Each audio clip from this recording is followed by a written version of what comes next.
All right. Hello, everyone. Welcome to Quit Holding It In, How to Have Productive Conflict in Your Conversations, presented by Phil Jochimson.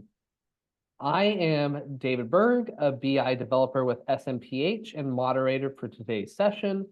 Laurel Bellman is also supporting the presentation today, so if you have any technical issues, feel free to contact either of us. For today's presentation, start to think of a conversation, including conflict, that you were part of that didn't go as well or that wasn't productive. There will be two halves of today's topic. The first will be a presentation on the topic, followed by a short Q&A. And during the presentation, place your questions in the chat and I'll read them to our presenters. The second half of the topic will involve practice on what we discussed. So without further ado, I'm going to turn the time over to Phil, a DevOps engineer with WPS, and do it. Hey, folks. Well, thanks for making it to the end here. This is one of the last sessions of the day of the conference, of the two-day conference. So again, this one titled Quit Holding It In, How to Have Productive Conflict in Your Conversations. I have this in a slide here. I am not 100% authoritative on this stuff, but hopefully what we do today here is useful and that you'll have some things you can go back and things you can take with you. There you go. There we go. Been here about 20 years at UW-Madison. It was my first job out of college. And when I started in IT, again, nearly 20 years ago, by far, if anybody had asked me like what is the hardest, most difficult thing that you're going to end up having to deal with in this job in the field of information technology, I would have told you it was technology, right? There was going to be some kind of computer thing, some kind of software thing, some kind of hardware thing that we have to deal with, and that would be the toughest things I would ever run into.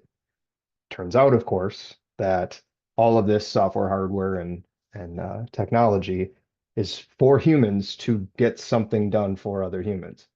And so conversations are the way that we end up, communicating with other people about stuff. And so the technology, if you folks have been at this a bit, it's actually the easy part, right? We can choose lots of technologies. We can implement them a lot of different ways. And so working with people, though, ends up being one where, at least for me, I certainly need to continue to pay attention to that and try to work to get better at that. So again, we're going to do some hard work today. I don't want to scare folks away with that.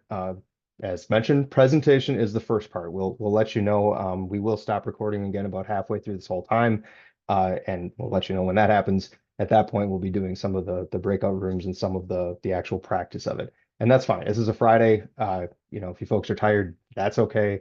If that is not your jam, that is all right as well. This is still going to have some useful stuff. Slides are going to be available later with links. I've got Google Doc templates for this and plenty of examples. That was the other part. If you have an example of your own, it's going to be more impactful. But I've got examples, which honestly, you see these things come up a lot. So they're going to be pretty useful anyways. Conversations are hard, especially the ones that we maybe haven't been needing to have, right? And the only way you actually get better at that is to have practice. So got some ground rules.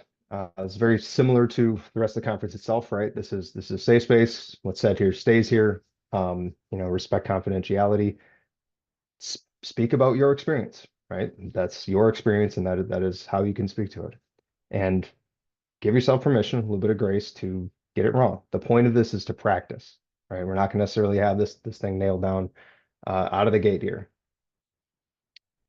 So digging into your own experience is super impactful. Being able to reflect on what you've gone through is very useful. There's plenty of times where I've read a book about someone's story and, maybe I do get something from it. But if it's like I'm reading about my story in my book or something, right? That's going to be even more impactful. And that's what's sort of cool about this. We do have, again, a tool that's called conversational analysis that we're going to be doing. That's going to be the practice portion. And you're going to have an opportunity to put, your story in there as you had an interaction with someone.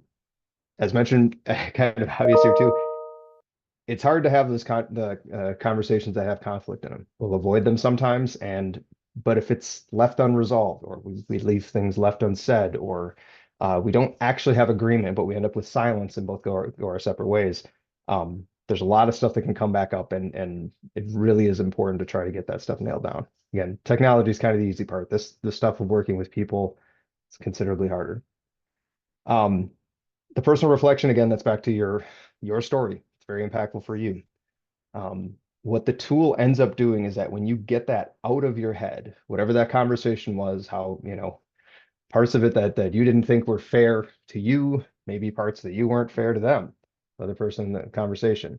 When you get it on paper, though, you end up having this concept called self-distancing. So you can see you of the past in that conversation on the paper in a way that you can't see that if it's just in your head. So the practice portion is again today, I'll use an analogy, you can tell me it's totally wrong later. It's a little bit like a magic trick. I'm going to walk you through the steps without telling you all of the steps up front. And when you get through it, though, you're going to see what the end result was. And it's no longer going to be a magic trick. You'll know how it's done, but you'll also see that it's useful. It might be worth doing again yourself later. So this tool comes from a book called Agile Conversations, and they call it conversational analysis, and it's simple as could be with a physical sheet of paper. Just fold it down the middle, and the first step is that you write the conversation as you remember it. It does not have to be 100% accurate. That's the other awesome thing about this. You don't need to have a video recording or transcript, which is possible these days when we have these video calls, but you don't need to.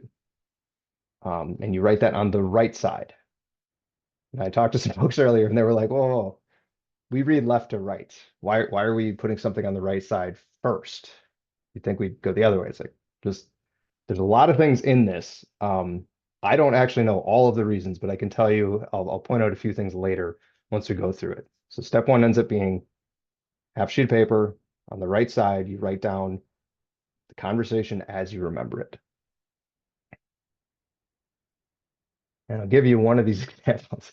So I have had a conversation or been involved with either side of this many times over my career so far, right? Are we going to use technology X? And the answer is, yeah, we're using it.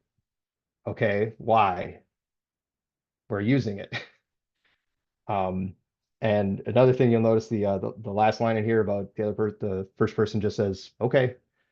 And that ties in another thing too. A number of years ago, our CIO at the time, Bruce Moss, had sponsored the purchase of a set of books called or books for people called Crucial Conversations. And if you folks have heard of that book before, there's a lot of really interesting stuff in there.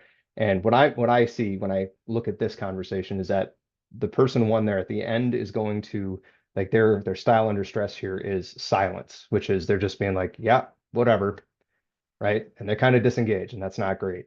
It means that they've also got a lot of questions, why? The main one here that hasn't been answered yet. So, and then this is, yeah, so this is the part then where we get to we'll stop recording here in just a few minutes. Um, if you've got a story of your own or an interaction, we're looking for short. So I've got a template I'll be putting into a template link I'll be putting into chat, and you folks are gonna have to help me out to make sure that that actually works as expected as well. So the way that these are set up is that the Google Doc templates should ask you to make a copy upon clicking through it. If that is not what happens, then please tell me, and we will see if we can fix the permissions on that. But yeah, if you have a story or an interaction, and we're only looking for something like 4 to 6 lines, like you could go super long, but you could also make it real short, right? One question, one answer, that's fine, or a little bit of back and forth. Either of those are all right. Otherwise, the 5 examples I've got, these are rough categories, right? Like one that's sort of about a budget thing, sort of about collaboration, about scope, technology, or timeline. And let's start with the first thing. So this is the main empty template. Since I don't have an ability to hand out physical pieces of paper, I'm going to see if this works.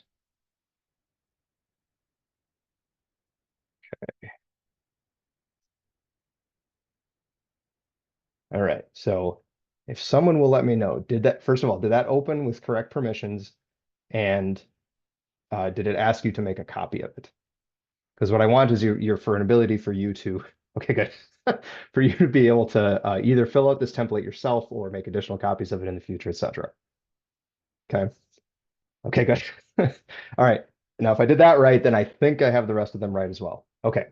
Let me give you the other the other 5 examples here. So if you do not have an example of your own, then you may want to take a look at, let's see if this works. I think keyboard is disliking me at the moment, but I have ways to do this. Okay, copy, paste, let's try this again. Okay, as usual, that looks super long, but so if one of those piques your interest, like, hey, let me take a look at those, go for it. These are all anonymized, right? Like they're representative of interactions I've either been a part of or that I've seen or that someone's told me about. So take a look through if you did not want to use one of your examples today, that's fine. The breakout rooms, if we get this nailed down, it's going to be groups of 3. So we wanted something small, and we'd have the ability then, and again, it's up for your group, but your ability of the group to be could pretend to be person 1, person 2, and then maybe someone who's observing. Also, you can just walk through one of these examples and organize yourselves however you desire. But wanted to give the space for a smaller group, not like I've got 50 people and we can only have one talk at a time, right? We want to see how much you can get from this interaction from your colleagues, because a huge portion of the value here, besides you getting something, is that you may not realize how much you're able to give back to the other people that you interact with. It's incredibly important. So I'm going to pause talking here for a second. Now, we're going to very shortly then go into the breakout rooms. Um, does First of all, does links work for everybody? That's the first question. Second question, if folks have questions about what the instructions are, and I'll put it this way. If you're going to use your own example, in the next few minutes when we get to the breakout thing, you're going to need to be filling out that right column with what the interaction was.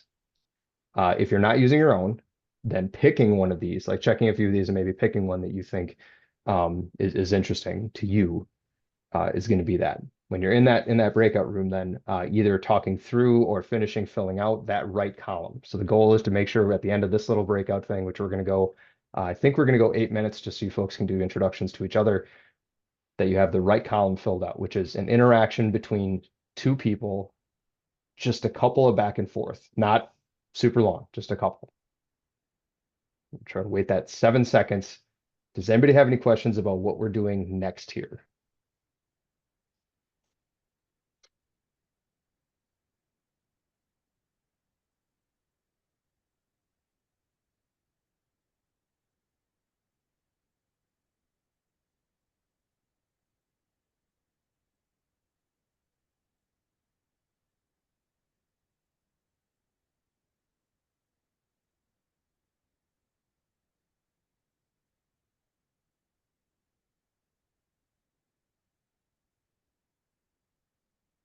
All right. So then, if we could get the recording to be stopped at this point, is that okay? Yep, one moment, and I will get that stopped. All right. I believe I need to close out the breakout room box first. There we go. Now I can stop.